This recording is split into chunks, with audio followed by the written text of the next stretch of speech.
Good morning, everyone. Now, today I am going to start from your Bihar book, chapter number 2, The Sound of Music, and part 1, Evelyn Glennie listens to sound without hearing it. So, in this chapter, we are going to study about a little girl whose name was Evelyn Glennie, and she was deaf. And how did she become successful in her life? I have already explained you the detailed summary of the chapter number 2. मैं इसकी जो summary थी वो आपको पहले बता चुका हूँ और आपको प्रोवाइड भी करवा चुका हूँ. So what is the summary? Evelyn Glenny was a Scottish girl. जो एवलिन ग्लेनी है वो स्कॉटिश गर्ल, स्कॉटलैंड की रहने वाली है. And from her childhood she was very fond of music. और बचपन से जो एवलिन ग्लेनी है उसका म्यूजिक में बहुत इंटरेस्ट है. She wanted to make music her life. वो म्यूजिक को अपना जीवन बनाना चाहती है, वो अपना करियर म्यूजिक में बनाना चाहती है. But she became deaf when she was only 11 years old. और जब वो 11 साल की थी तभी वह डीप हो गए पहले को, लेकिन उसने हिम्मत नहीं हारी. She started to feel music through the various parts of her body. She learn to feel it through her mind and body. तो बाहरी थी, सुन नहीं सकती थी, तो उसने म्यूजिक को अपने शरीर के विभिन्न पार्ट्स, बॉडी और माइंड से म्यूजिक को उसने महसूस करना सीख लिया. So let's start our chapter. तो चलिए चैप्टर स्टार्ट करते हैं. रस आवर क्राउड जोसो for position on the underground train platform. Means at the underground train platform there was a rush, there was a crowd, people were running here and there. कह रहा है वो जो भूमिगत train का जो platform था वहां पे लोग जल्दबाजी में या ट्रेन पे को पकड़ने के लिए एक दूसरे को लोग धक्का दे रहे थे. वो जो भूमिगत गाड़ी थी वहाँ का जो प्लेटफॉर्म था, उस प्लेटफॉर्म पे ट्रेन में चढ़ने के लिए लोग एक दूसरे को धक्का मुक्की दे रहे थे. A slight girl looking younger than her 17 years. There was also a slight girl who was 17 years old. और उसी प्लेटफॉर्म पे एक लड़की खड़ी थी जिसकी उम्र 17 वर्ष की थी, लेकिन वह उससे भी कम लग रही थी. तो वहां पे एक दुबली पतली लड़की खड़ी हुई थी जिसकी उम्र क्या थी? 17 वर्ष थी. Was nervous. That girl was totally nervous. वो जो 17 वर्ष की लड़की थी वो पूरी तरीके से नर्वस थी. At excited as she felt the vibration of the approaching train. She was nervous. She was not only nervous but she was also excited when she heard the vibration of the approaching train. वो लड़की nervous भी थी, लेकिन जैसे उसने train की आवाज़ सुनी, जैसे उसने ट्रेन की वाइब्रेशन को सुना, वो एक्साइटेड हो गई.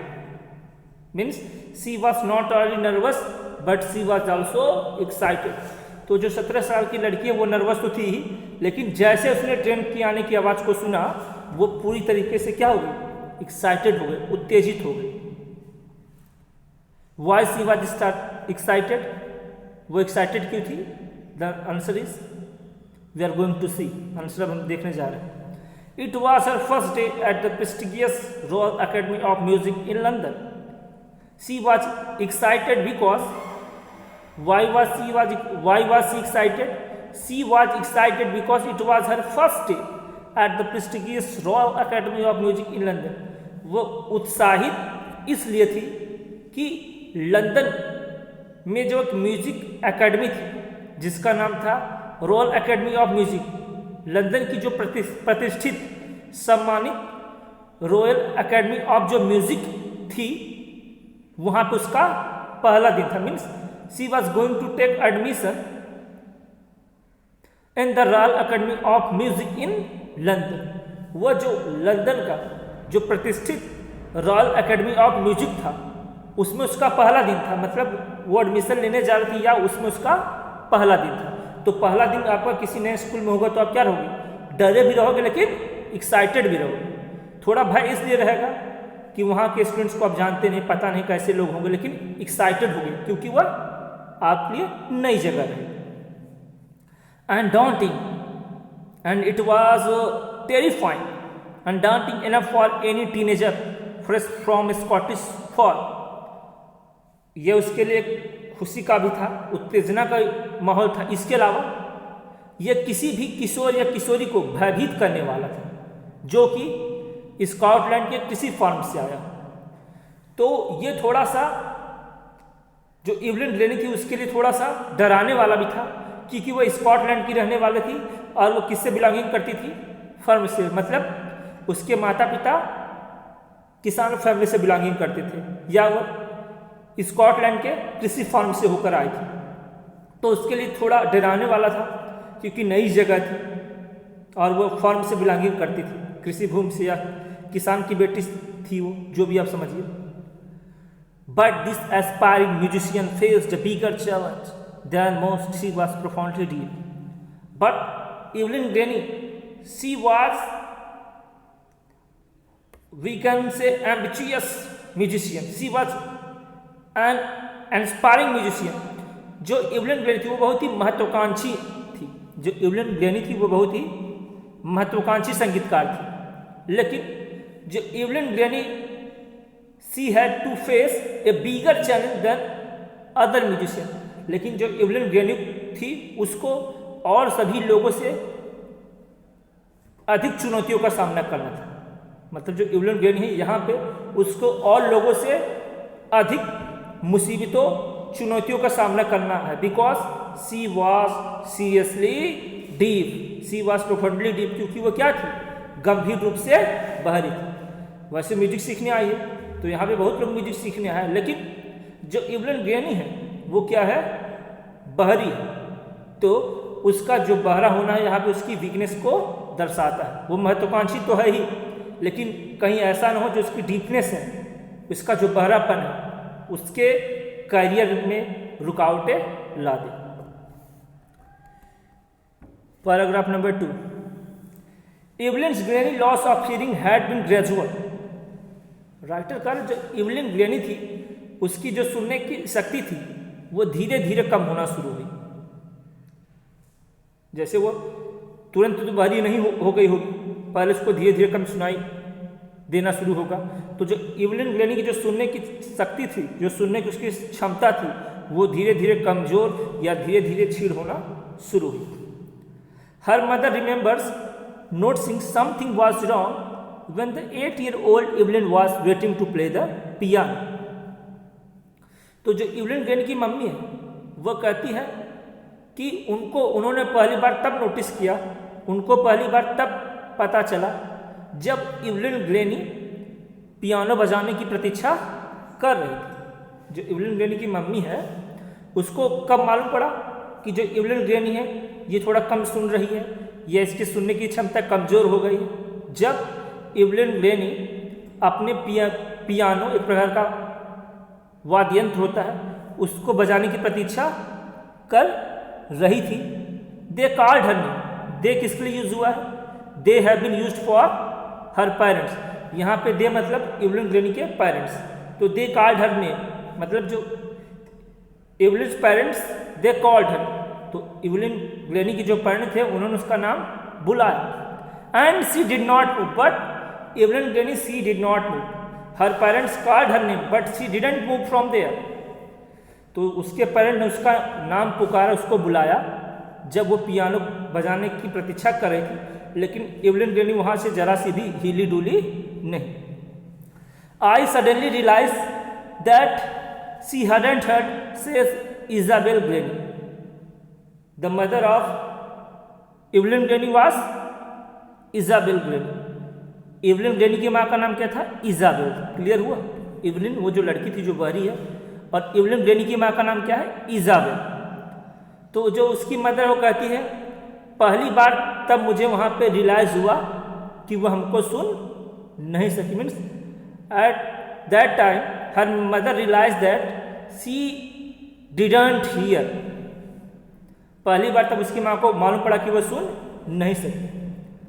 For a while Evelyn manage to conceal her growing deepness from friends and teacher and Evelyn Glennie she tries to conceal her deepness from her friend and teacher. और कुछ समय तक एवलिन ग्रैनी अपने दोस्तों और अपने टीचरों से यह बात उसने छुपा कर रखा कि मैं बहरी हूँ या मुझे कम सुनाई देता है।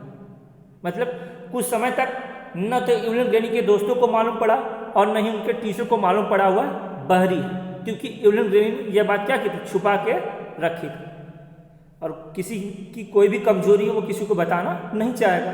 तो एवलिन ग्रैनी ने भी अपनी ये बात अपने टीचर और फ्रेंड से छुपा कर रखी, किसी से शेयर नहीं किया कि वो बहरी है या उसको कम सुनाई देता है।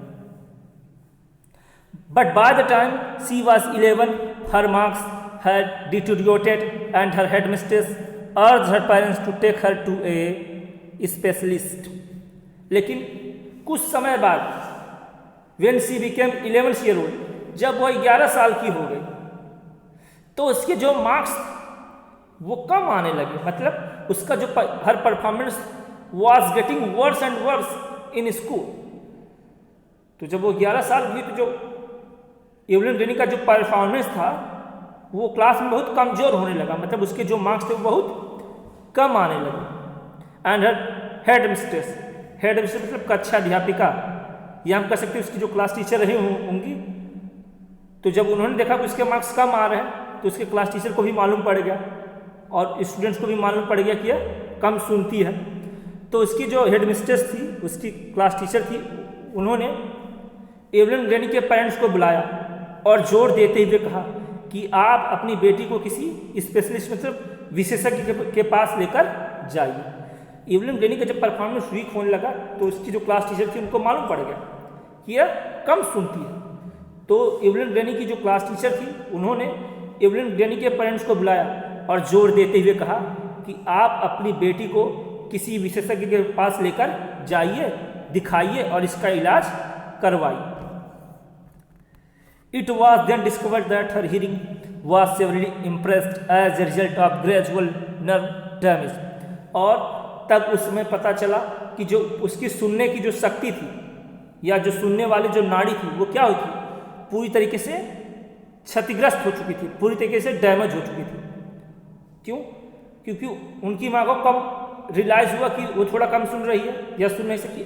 जब 8 साल की थी तो थोड़ा सा रियलाइज़ हुआ कि वह कम सुन रही है, लेकिन जब वह 11 साल की हुई तो उसको पूरी तरीके से सुनना क्या हुआ, सुनाई देना बंद हो गया। तो जो ये लगातार 3 साल तक उसका इलाज नहीं हुआ तो क्या हो गई, बहरी हो गई। मतलब उसकी जो सुनने की क्षमता थी दिन ब दिन कमज़ोर होती चली गई। जैसे आपकी बहुत तबीयत खराब है और यदि आप इलाज नहीं करवाओ तो दिन ब दिन आपकी तबीयत क्या हो जाएगी, गड़बड़ हो जाएगी। तो उसी तरीके से एवलिन ग्रैनी जब 8 वर्ष की थी तो उसके पेरेंट्स ने उसका नाम बुलाया तो उसने कोई रिप्लाई नहीं दिया। तो इसका मतलब वहीं से उसके साथ कुछ गड़बड़ थी, वहीं से उसके सुनने की क्षमता कमज़ोर थी, लेकिन उसके पेरेंट्स ने ध्यान नहीं दिया। और वो जब 11 साल की हो गई और जब उसके मार्क्स कम आने लगे और उसके टीचर्स को भी मालूम पड़ गया तो उसके टीचर ने उसके पेरेंट्स को बुलाया और बोला कि आप इसको लेके जाके कहीं अच्छी जगह दिखा दीजिए। They were advise that she should be fitted with hearing aids and sent to school for the day. They means Evelyn Glennie's parents. और एवलिन ग्रैनी के पेरेंट्स को ये एडवाइस दिया गया कि वह उसके कान में एक सुनने वाला यंत्र लगा दें। जैसे आप लोग देखोगे जो लोग कम सुनते हैं वो अपने कान में एक मशीन लगाए रहते हैं। तो जो डॉक्टर से जो विशेषज्ञ थे उन्होंने एवलिन ग्रैनी के पेरेंट्स को सलाह दी कि वह अपनी बेटी के कान में एक सुनने वाला यंत्र लगवा दे and send to school for the day. और ये भी कहा कि वह उसको जो स्कूल है जहाँ पे बहरे लोग पढ़ते हैं या बहरे लोगों वाले स्कूल में उसको दाखिला करवा दीजिए। और ये भी सलाह दिया गया कि एवलिन ग्रैनी को ऐसे स्कूल में भेजा जाए जहाँ पे बहरे बच्चे पढ़ते हैं। Evelyn granny everything suddenly looked black says Evelyn, और इवलिन ग्लेनी कहती है अचानक सभी चीज़ें मुझे काली दिखाई देने लगी। Everything suddenly looked black means everything same to black her. अचानक इवलिन ग्लेनी को चारों तरफ जो सारी चीज़ें थी वह काली दिखाई देने लगी। तो आज यहीं तक, थैंक यू।